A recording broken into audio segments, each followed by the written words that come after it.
নীরবে বসে আকাশের দিকে তাকিয়ে একবার মন প্রাণ খুলে আল্লাহকে ডাকুন। চোখের পানি ছেড়ে ক্ষমা চান, দেখবে আল্লাহ ক্ষমা করে দিবে। আল্লাহর ভান্ডারে কোনো কিছুর কমতি নেই। আপনি জানা করেছেন, ক্ষমা চান, ক্ষমা পাবেন।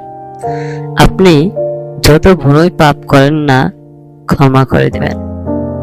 তবে হ্যাঁ, আল্লাহর সাথে কাউকে শরীক করবে না।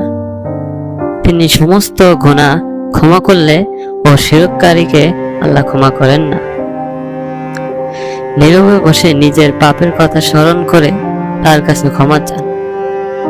আমাদের সকলকে মৃত্যুর স্বাদ গ্রহণ করতে হবে। খোলা আকাশের নিচে বসে কিংবা নিঝুম রাতে ছাদে বসে আল্লাহর কথাগুলো দেখবেন, মনে হবে আপনি আল্লাহর সামনে বসে আছেন। প্রতিদিন একবার হলেও একাকিত্ব সময় পার করুন, দেখবেন আপনি আল্লাহর একান্ত বন্ধু হয়ে যাবেন।